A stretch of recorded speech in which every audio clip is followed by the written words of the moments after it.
નમસ્કાર દોસ્તો, સુપરફાસ્ટ તાજા સમાચારમાં તમારું સ્વાગત છે। દેશ, દુનિયા અને ગુજરાતના તાજા, મોટા અને સૌથી મહત્વપૂર્ણ સમાચાર જાણીએ તે પહેલા તમે ચેનલમાં નવા હોય તો ચેનલને જરૂરથી સબસ્ક્રાઇબ કરીને વિડીયોને લાઇક કરી દેજો।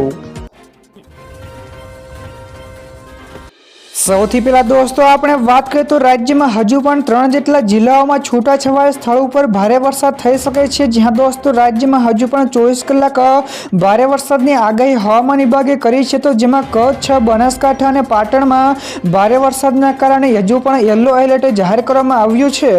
તો આ જિલ્લાઓમાં ભારે વરસાદ થઈ શકે છે, તો જેના કારણે લોકોને ઘરોમાં જ સાવચેત રહેવા માટેની અપીલ કરવામાં આવી છે। તો ભારે વરસાદના કારણે ઘણા બધા રૂટ ઉપર પણ બસ સેવા બંધ કરાઈ છે। તો ઘણા બધા રોડ જળમગ્ન થવાના કારણે બંધ કરી દેવામાં આવ્યા છે।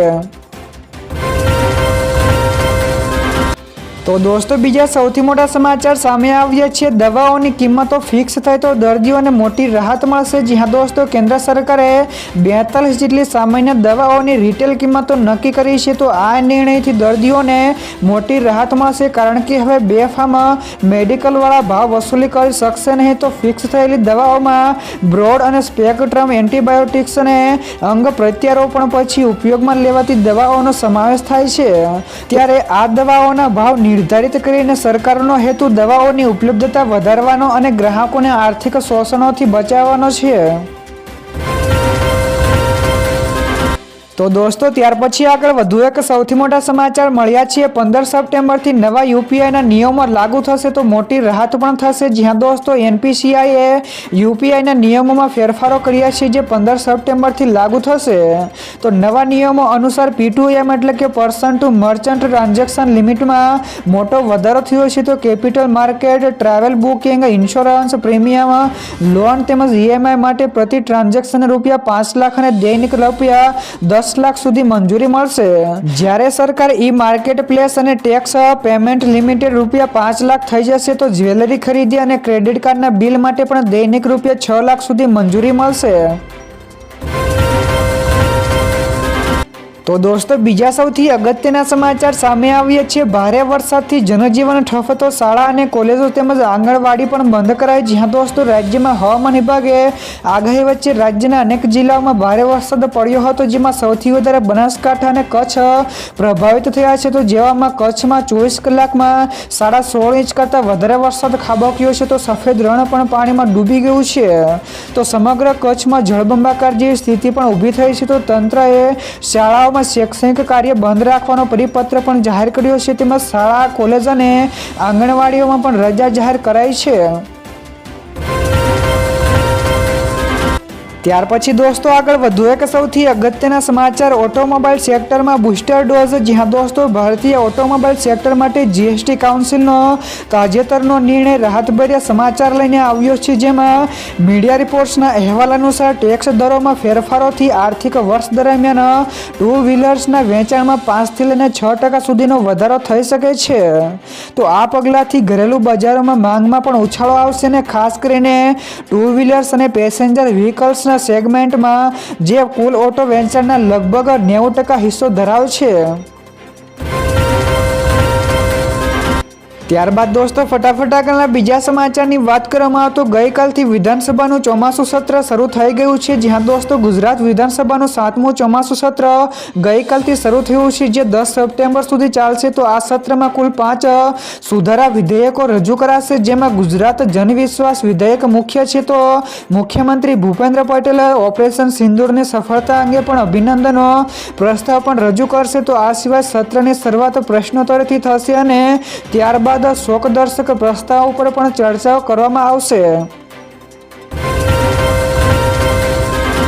તો દોસ્તો બીજા સૌથી મહત્વપૂર્ણ સમાચાર સામે આવ્યા છે। ડ્રોન અને રડારથી ભારતીય સરહદ થશે અભેદ। જ્યાં દોસ્તો ભારતીય સેના પોતાની સુરક્ષા ક્ષમતાઓમાં વધારો કરવા નવા સ્પેશિયલ ડ્રોન અને અપડેટેડ રડાર સિસ્ટમો મેળવશે।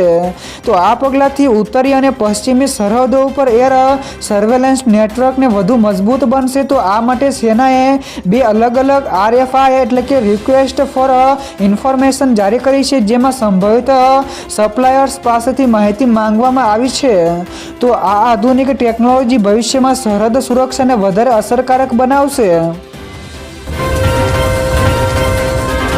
તો દોસ્તો ત્યાર પછી આગળ વધુ એક સૌથી મહત્વપૂર્ણ સમાચાર મળ્યા છે ગુજરાતીઓનો ડંકો પૂરી દુનિયામાં. જ્યાં દોસ્તો જેમાં છે પહેલું ભારતમાં વેચતા 70% જીન્સ એકલા ગુજરાતમાં બને છે, તો બજારમાં વેચાતા 90% સીવણના મશીનો પણ ગુજરાતમાં બને છે, તો દેશમાં 78% મીઠું એકલા ગુજરાતમાં બને છે, તો ભારતમાં 169 અબજોપતિઓ છે જેમાંથી 86 જેટલા ગુજરાતીઓના છે, તો ગુજરાતના છે, તો દુનિયાના 72% હીરાઓનું ઉત્પાદન પણ ગુજરાતમાં થાય છે.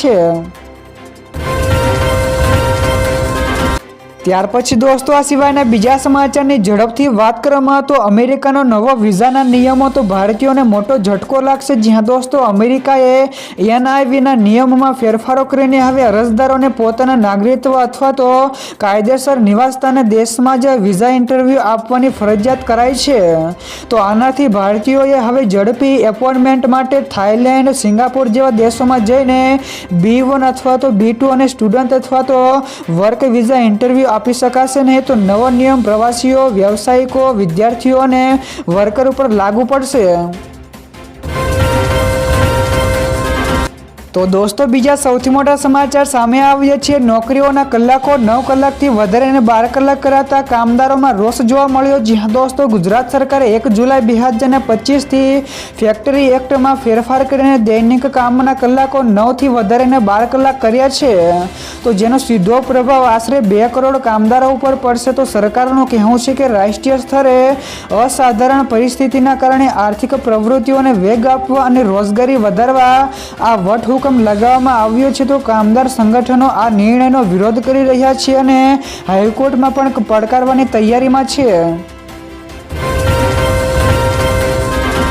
તો દોસ્તો ત્યાર પછી આગળ વધુ એક સૌથી મોટા સમાચાર મળ્યા છે. રશિયા અને યુક્રેનના યુદ્ધ ઉપર ટ્રમ્પનું મોટું નિવેદન. જ્યાં દોસ્તો ડોનાલ્ડ ટ્રમ્પે યુક્રેન યુદ્ધ અંગે રશિયા ઉપર વધુ પ્રતિબંધો લગાવવાની તૈયારી કરી છે. તો તેમણે કહ્યું કે જ્યાં સુધી શાંતિ કરાર ન થાય ત્યાં સુધી આ પ્રતિબંધો ચાલુ રહેશે. તો તેમનું આ નિવેદન રશિયા દ્વારા યુક્રેનના ઉર્જા માળખા ઉપર થયેલા હુમલા બાદ આવ્યું છે. તો ટ્રમ્પે પોતાના સોશિયલ મીડિયા પ્લેટફોર્મ પર લખ્યું છે કે તેઓ મોટા પાયે બેન્કિંગ તેમજ અન્ય પ્રતિબંધો પણ લગાવવા ઉપર વિચાર કરી રહ્યા છે. તો દોસ્તો બીજા સૌથી અગત્યના સમાચાર સામે આવ્યા છે. કેજરીવાલનું મોટું નિવેદન, કહ્યું કે ખેડૂતોને માત્ર 900 રૂપિયા પ્રતિ મણનો ભાવ મળશે. જ્યાં દોસ્તો આમ આદમી પાર્ટીના નેતા અરવિંદ કેજરીવાલે ગુજરાતમાં યોજાનારી કિસાન મહાપંચાયત અને ભારે વરસાદના કારણે મોકૂફ રાખી છે. તો કેજરીવાલે કપાસના ખેડૂતો માટે આયાત ડ્યુટી ઉપર સંસદે 11% ઘટાડો કરવાની ખોટી નીતિ અંગે જણાવ્યું કે હવે ખેડૂતોને મર્યાદિત ભાવ મળતા હોય. 2013માં રૂપિયા 1500ના ભાવની તુલનામાં હાલમાં માત્ર રૂપિયા 900 મળે છે. તો તેમણે અમેરિકાથી આયાતી કપાસને પણ આ માટે જવાબદાર ગણાવ્યું છે. ત્યાર પછી દોસ્તો આગળ વધુ એક સૌથી અગત્યના સમાચાર મળ્યા છે. ભારતના અર્થતંત્રને થશે રૂપિયા 20 લાખ કરોડનો ફાયદો. જ્યાં દોસ્તો કેન્દ્ર સરકારના દાવા અનુસાર તાજેતરમાં જ અમલમાં આવનાર GST સુધારાથી ભારતના અર્થતંત્રને રૂપિયા 20 લાખ કરોડનો ફાયદો થશે. તો કેન્દ્રીય મંત્રી અશ્વિની વૈષ્ણવે આ અંગે માહિતી આપતા જણાવ્યું કે આ સુધારા વપરાશ વધારશે જે GDPને વેગ આપશે. તો તેમણે સ્પષ્ટતા કરી છે કે આ સુધારાનો અમેરિકી ટેરિફ સાથે કોઈ સંબંધ નથી, તો પરંતુ તે વડાપ્રધાન મોદીના સુધારા, પ્રદર્શન અને પરિવર્તનના લક્ષ્યનો ભાગ છે. ત્યારબાદ દોસ્તો ફટાફટ આગળના બીજા સમાચારની વાત કરવામાં આવે તો યુક્રેનમાં 7 લાખ રશિયન સૈનિકો તૈનાત. જ્યાં દોસ્તો યુક્રેનિયન ગુપ્તચર વિભાગ દ્વારા હાલમાં યુક્રેનની અંદર અંદાજે 7 લાખ રશિયન સૈનિકો તૈનાત છે. તો જેમાં નેશનલ ગાર્ડ, વિશેષ દળો અને સહાયક યુનિટ્સનો સમાવેશ થાય છે. તો મોટાભાગના દળો ડોનેટ્સ્ક પ્રદેશમાં કેન્દ્રિત છે, જે રશિયાના પૂર્વી મોરચે ધ્યાન કેન્દ્રિત કરવાનું દર્શાવે છે. તો યુક્રેનિયન સેનાએ દેશભરમાં લગભગ 9 લાખ સૈનિકો તૈનાત રાખ્યા છે. તો વધતા તણાવના કારણે યુક્રેનિયન દળો ઉપર ઉચ્ચ ચેતવણી ઉપર છે. તો દોસ્તો બીજા સૌથી મહત્વપૂર્ણ સમાચાર સામે આવ્યા છે। બદમાશોને જોતા જ ગોળી ઠોકી દેવાના આદેશો, તો 18 લોકોના મોત થયા। જ્યાં દોસ્તો નેપાળમાં ભારે હિંસક વિરોધ પ્રદર્શનોને ધ્યાનમાં રાખીને કાઠમાંડુ અને પોખરામાં કર્ફ્યુ લગાવી દેવામાં આવ્યું છે। તો આ ઉપરાંત બદમાશોને જોતા જ ગોળી મારી દેવાના આદેશો પણ આપી દેવાયો છે। તો સુરક્ષા દળોના ગોળીબારમાં અત્યાર સુધીમાં 19 જેટલા પ્રદર્શનકારીઓના મોત થયા છે, જ્યારે 200થી વધારે લોકો વધુ ઘાયલ થયા છે। તો વિરોધ પ્રદર્શનોને કાબૂમાં લેવા માટે સેના પણ તૈનાત કરાઈ છે, જ્યારે નેપાળ સરકારે ઇમરજન્સી બેઠક પણ બોલાવી છે। ત્યાર પછી દોસ્તો આગળ વધુ એક સૌથી મહત્વપૂર્ણ સમાચાર શેર બજારમાં આ અઠવાડિયે ઉતાર ચઢાવની આગાહી છે। જ્યાં દોસ્તો ગઈકાલથી શરૂ થયેલા ટ્રેડિંગ વીકમાં 10 સપ્ટેમ્બરના રોજ શેર બજારમાં મોટી ઉઠક બેઠક જોવા મળી શકે છે। તો આ ઉપરાંત ફુગાવાના દરના આંકડા, વૈશ્વિક બજારોના સંકેતો, યુએસ ટેરિફ, વિદેશી રોકાણકારો દ્વારા ખરીદી અને વેચાણ અને તકનીકી પરિબળો બજારની ગતિવિધિઓ નક્કી કરશે। તો ગઈકાલના દિવસે શેર બજારની શરૂઆત લીલા નિશાન સાથે થઈ હતી।